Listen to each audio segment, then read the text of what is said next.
Bonjour à tous, alors aujourd'hui je vous propose le concours GEPI Polytech 2023, sujet mathématique, on est sur le QCM. Il y avait 4 parties, ça c'est la première partie sur les fonctions. Alors les règles de ce QCM tout d'abord. Pour chaque exercice, donc plusieurs affirmations sont proposées, par exemple ici l'exercice 1, vous avez ici un texte, voilà, et ensuite 4 affirmations. À chaque fois vous allez devoir dire si cette affirmation est vraie ou fausse. D'accord? Donc c'est vrai ou faux. Hein? Vous, évidemment, vous indiquez ça sur la feuille réponse. Hein. On ne justifie pas. Par contre, chose intéressante cette année, une réponse fausse sera pénalisée par des points négatifs. D'accord? Alors ça, c'est plus souvent qu'on fait ça dans les vrais ou faux, pour éviter qu'on réponde un petit peu au hasard. Comme on a une chance sur 2, eh bien, ça permet quand même ici d'éviter ceux qui ont un petit peu de chance quand ils répondent au hasard. Pour chaque exercice, le total des points obtenus ne peut être strictement négatif. Ça veut dire que vous ne pouvez pas avoir, si c'est un point en moins par réponse fausse, vous ne pouvez pas avoir moins 4 points de l'exercice 1. Voilà. Et si vous ne répondez pas, bien sûr, il n'y a pas de point enlevé. Chaque exercice est indépendant. On est parti, premier exercice. Il est question ici d'étudier une fonction définie par f de x égale ln de x carré plus 1.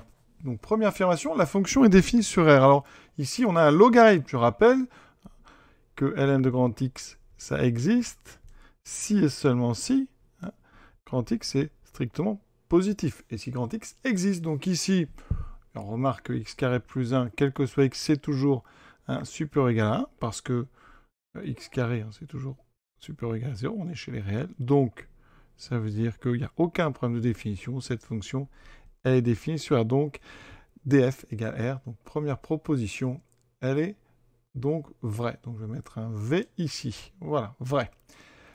On vous parle ensuite de f' de 0, c'est le nombre dérivé. Donc, nombre dérivé, il va falloir que je m'attaque à la dérivée. Aucun problème de dérivation. Hein, x carré plus 1, c'est toujours non nul, c'est dérivable.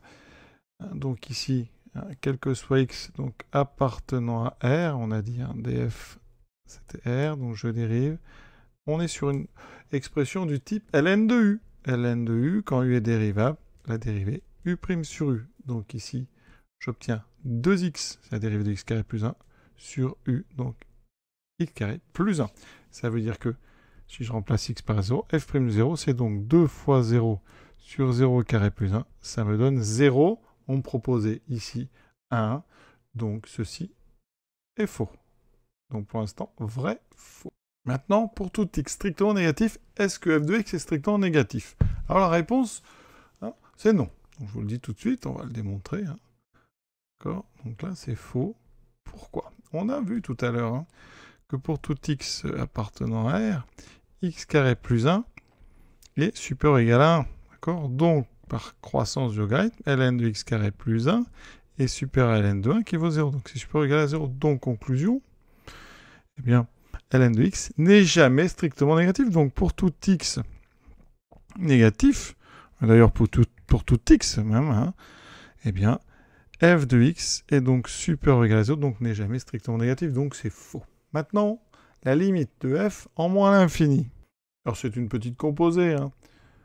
En moins l'infini, il faut savoir que x carré, c'est plus l'infini. D'accord? Donc, la limite de x carré plus 1 en moins l'infini, c'est plus l'infini par somme, on a une constante. Je compose avec le logarithme.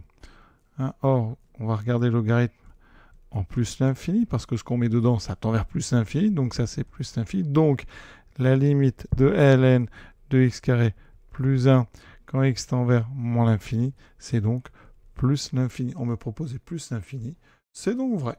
Et on a terminé ce premier exercice. Donc vrai, faux, faux, vrai. On passe à l'exercice 2. Alors, soit j'ai une fonction définie dérivable sur R, CG sa courbe représentative dans un repère orthonormé. 3 questions, vous allez voir, assez rapides, c'est du cours. Enfin, c'est du cours, un petit peu, oui.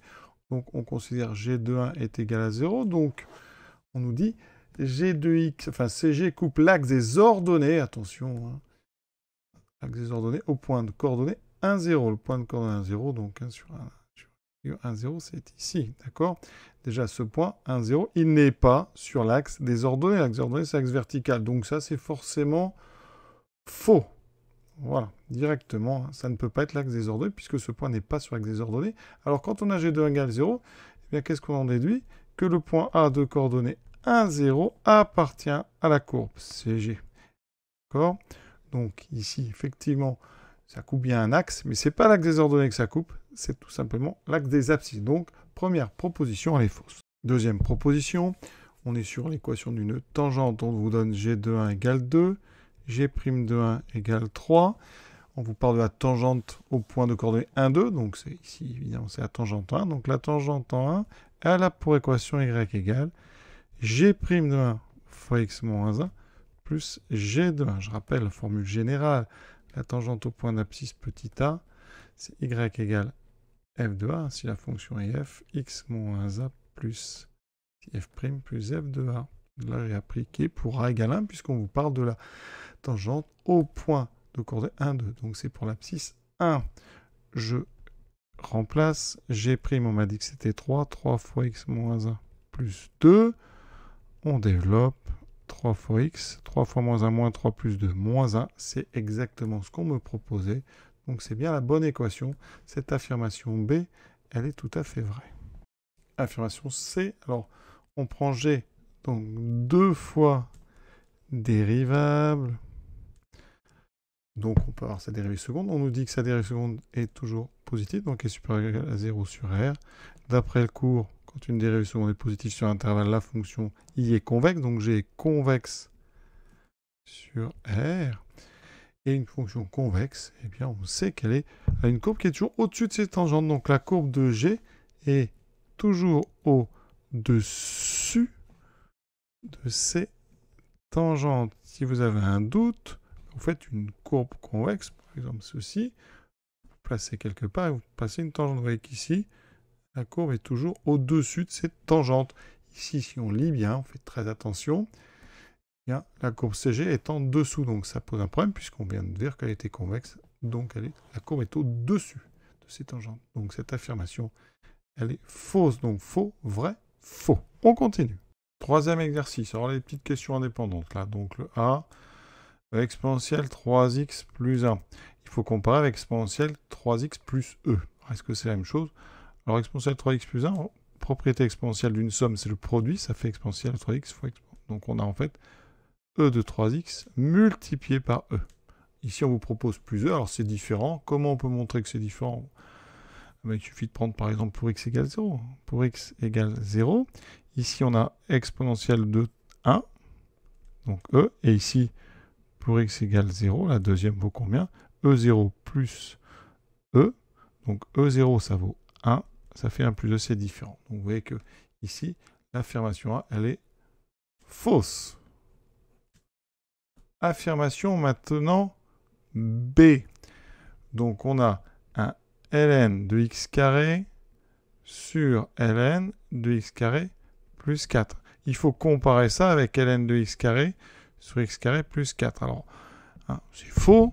Pourquoi? Parce que le logarithme d'un quotient, hein, quand on a ici que des nombres positifs strictement, hein, donc ici, effectivement, on considère x strictement x différent de 0. Donc, on a bien ln de x2 qui existe, on peut séparer en deux, et ln de x carré plus 4 aussi. Et c'est une soustraction que vous obtenez. Le logarithme d'un quotient, c'est la différence des logarithmes. Donc ici, c'est le quotient, vous voyez. Alors, pour faire la différence, ce qu'on pourrait faire, hein, c'est par exemple prendre x égale 0, x égale 1. Donc pour x égale 1, il faut prendre un nombre non nul. Celle-ci vous donne quoi? Ln de 1 sur ln de 5, mais ln de 1 vaut 0, donc ça fait 0. Alors qu'ici, pour x égale 1, j'obtiendrai ln de 1, moins ln de 5, j'obtiendrai moins ln de 5. Donc c'est différent, ça veut dire que les deux expressions ne peuvent pas être les mêmes. Donc on a une deuxième affirmation ici qui est fausse. Affirmation C. Donc on travaille pour tout x positif. Voilà, qu'est-ce qu'on peut dire? Sur 2 ln de e racine de x. Alors, ici, on a ln et e qui se succèdent. Donc on a vu, hein, il faut savoir que quel que soit x réel, ln d'exponentielle x, ça vaut x. Donc ici, je l'applique. Ça veut dire que mon logarithme et mon exponentielle peuvent disparaître. Ça fait 2 fois racine carrée de x. Et vous voyez que ça n'est pas égal à x. Alors pourquoi? On va prendre par exemple pour x égale 1. Pour x égale 1, ln, donc 2 ln de e racine de x vaut 2 ln de E, parce que racine de 1 ça vaut, ça fait donc 2NE, ça fait 2. Et de l'autre côté, j'ai x qui vaut 1, donc ça n'est pas pareil, encore une fois. Troisième affirmation, elle est fausse. Là, tout est faux pour l'instant dans cet exercice. La dernière, l'ensemble des solutions de l'équation exponentielle 2x moins 3 exponentielle x plus 2 égale 0 et 0. Ça veut dire qu'il n'y aurait qu'une seule solution, 0. Déjà, vous pouvez vérifier pour x égale 0. Est-ce que déjà 0 est solution? Ça fait e de 0 moins 3 de 0 plus 2. E de 0 vaut 1, donc ça fait 1 moins 3 plus 2, ça fait bien 0. Donc déjà, 0 est solution. Alors, il y a peut-être d'autres solutions. Alors, comment on peut résoudre ça?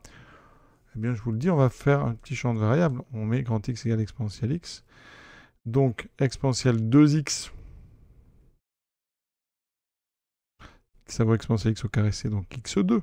Donc, ça veut dire que ici, je vais regarder X carré moins 3X plus 2. Alors, ici, je fais un delta. Les solutions, sinon, elles sont évidentes. Mais je vais faire delta 9 moins 4 fois 2, 8. Ça fait 1. Donc, deux solutions. 3 moins 1 sur 2. Ça fait 1. Et x de 3 plus 1 sur 2. Ça fait 2. Ça veut dire que, ici, eh bien, grand X vaut 1 ou 2. Donc, exponentielle de x vaut 1. Ou exponentielle de x vaut 2. Ça fait donc x égale ln de 1, je retrouve 0, ou x égale ln de 2. Donc il y a deux solutions à mon équation, 0 et ln de 2. Donc l'affirmation D, eh bien elle est fausse aussi. Il y a deux solutions à cette équation, il n'y a pas qu'une seule solution. Et si vous tracez la courbe sur une calculatrice, vous aurez ceci, et on voit très vite qu'il y a deux solutions. Donc ici les 4 propositions étaient fausses. Quatrième, donc ici exercice, étude d'une fonction. Donc, les limites et une dérivée. Donc, h de x exponentielle 2x plus 1 sur exponentielle de x plus 1. Cette fois-ci, comme exponentielle est toujours strictement positif, le domaine de définition de cette fonction, c'est ici R. Alors, on s'intéresse donc en petit a à la limite en plus l'infini. Alors, plus l'infini, il y a un petit peu de travail si on doit le justifier, mais c'est assez évident parce que, donc en haut, c'est exponentielle 2x plus 1 qui domine. Donc, je vais factoriser par exponentielle 2x. Ça fera ceci multiplié par 1 moins, alors je vais ici mettre 1 sur exponentielle 2x, divisé par, en bas je factorise par exponentielle x, ça me fait donc 1 plus, alors ici c'est plus par 1 sur exponentielle x. On a exponentielle de x sur e de x, je rappelle que exponentielle 2x, c'est exponentielle x fois exponentielle x, ou exponentielle x au carré, donc quand on simplifie par exponentielle x, vous voyez, qu'est-ce qui reste? Il reste qu'un seul exponentiel en haut.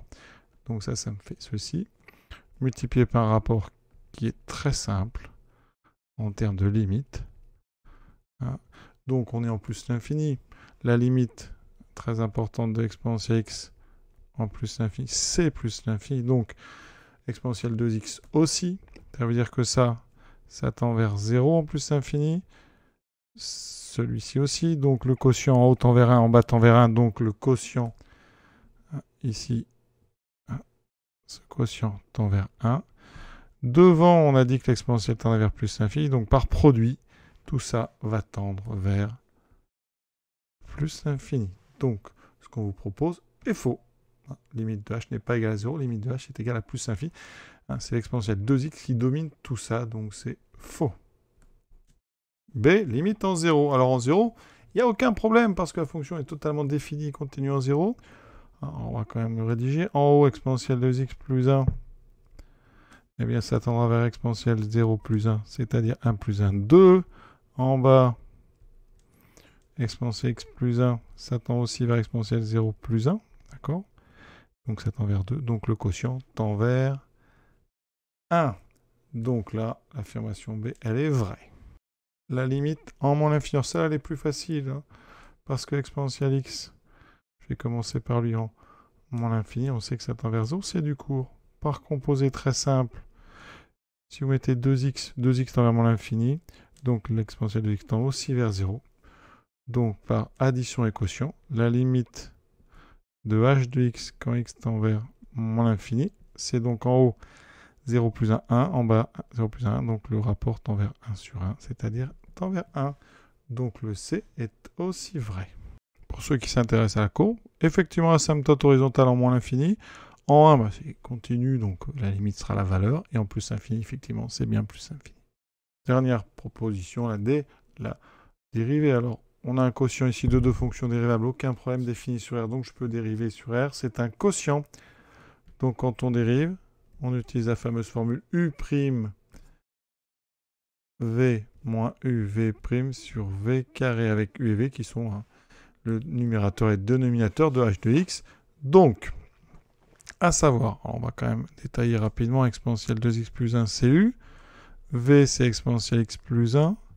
Je rappelle que la dérivée exponentielle x c'est exponentielle x, donc là pas de souci en bas, le plus 1 donne 0. Par contre exponentielle 2x, c'est une dérivée d'exponentielle u, donc u' e de u.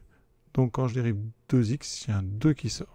J'ai 2 exponentielles 2x, le plus 1 disparaît. Donc, ici, quand je dérive u', donc 2 exponentielles 2x fois exponentielle x plus 1, ça c'est u'v, moins u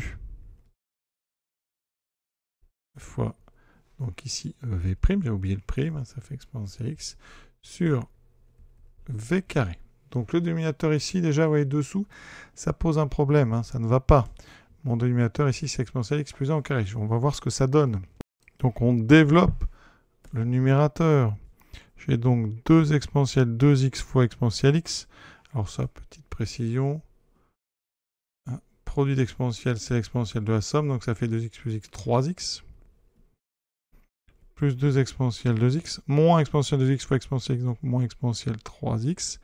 Moins 1 fois exponentielle x, donc moins exponentielle x. Toujours sur mon carré. Alors mon carré, quand je vais le développer, c'est une identité remarquable. Donc a carré, ça fera x au carré e2x, plus, évidemment, le carré d'1, mais vous n'oubliez pas, c'est le piège, le double produit, 2 exponentielle x. En haut, il me reste donc, alors, 2 exponentielle 3x moins exponentielle 3x, ça fait donc exponentielle 3x, plus 2 exponentielle 2x, moins exponentielle x. Donc là, on se dit, waouh, super, c'est le bon numérateur. Mais attention, l'erreur de développement pourrait vous amener à dire que c'est vrai alors que c'est faux. Il manque le double produit dans le développement du bas ici. Donc c'est faux. Et donc c'était un piège. Voici donc les corrections pour les 4 premiers exercices du QCM, concours GPI Polytech 2023. Je vous souhaite une bonne fin de jeu. À très bientôt pour la suite des exercices de ce vrai ou faux.